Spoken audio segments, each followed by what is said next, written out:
on the sharing economy phenomenon. Well, for more on this topic, we're joined at this point here in the studio by Jean-Baptiste Djebbari, Member of Parliament for the majority La République En Marche of Emmanuel Macron. Thank you for being with us. You're welcome. The ruling seems to at first target UberPop, that service, that app service they have where you can have private citizens who can, basically serve as a makeshift taxi.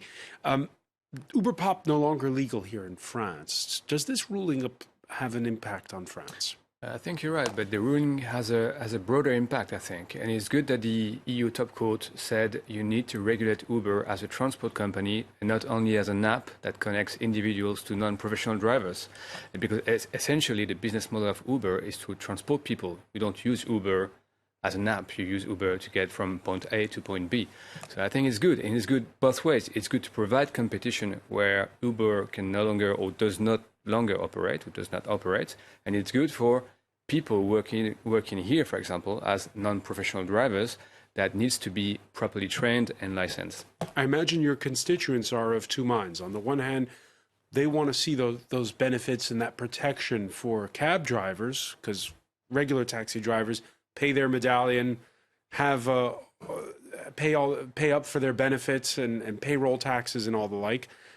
On the other hand, they like the fact that it's cheaper.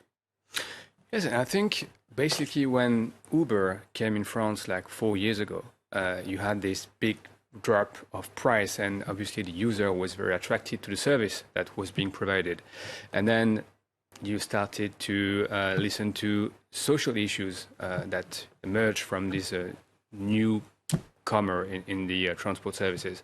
So, and you had both ways. You have the taxi industry looking for better service, adjusting price, and you had these non-professional drivers companies looking for better social conditions. So I think in the long term, it's everyone's benefit. But you're right, for the people looking always for the better service for the better price. What's the future of the so-called gig economy, where people are sort of don't have like a full-time contract but are freelance here and there?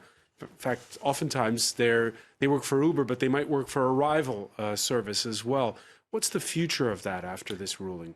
I think the future is to get to the required amount of regulation to provide sustainable jobs, basically. Because I think without regulation, you can see exactly what you said, people working for Uber, for Allocab, for pretty much every service provider in the country, and not being able to get to a long-term job.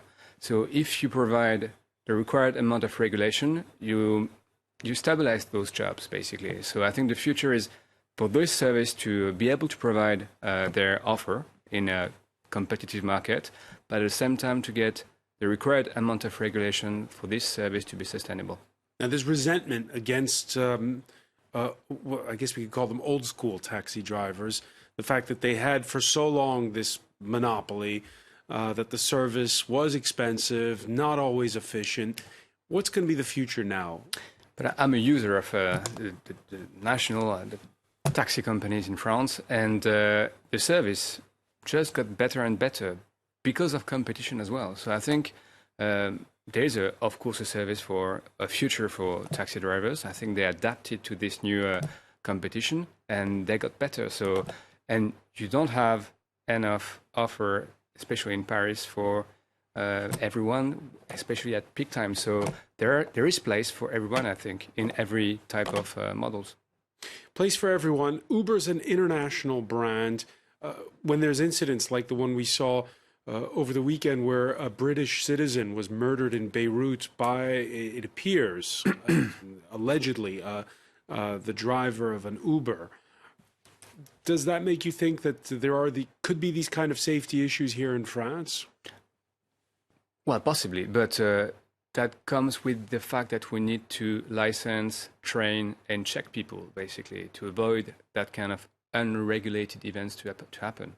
So I think, yes, obviously, that's human behaviors and everything is possible. But if you qualify, if you train people well, if you check people on a regular basis, I think you are able to avoid those kind of nightmares. Jean-Baptiste Djebbari, one final question for you. Does the ruling here by the European Court of Justice signal that we're in a changing time? I notice it not just, by the way, with Uber. We had Ryanair agreeing to a pilots' union for the first time. These sort of new pioneers of today's economy, are they now falling into line?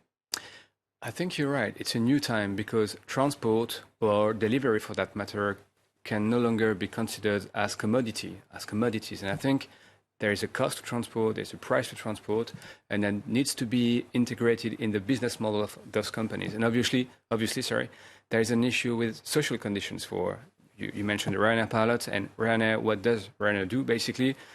Just reply to the fact that there's a pilot shortage, and now they need to keep their pilots that are threatening to leave for other, best conditioned companies, and now they need to retain them. So they evolve and they provide better social conditions. And I think you're right. This is maybe the end of a two free transport companies that needs to be now regulated to the required amount. All right, many thanks for that. Jean-Baptiste Djebbari, a member of Parliament on the Transport Committee in the National Assembly. Thank you for being with us. You're welcome.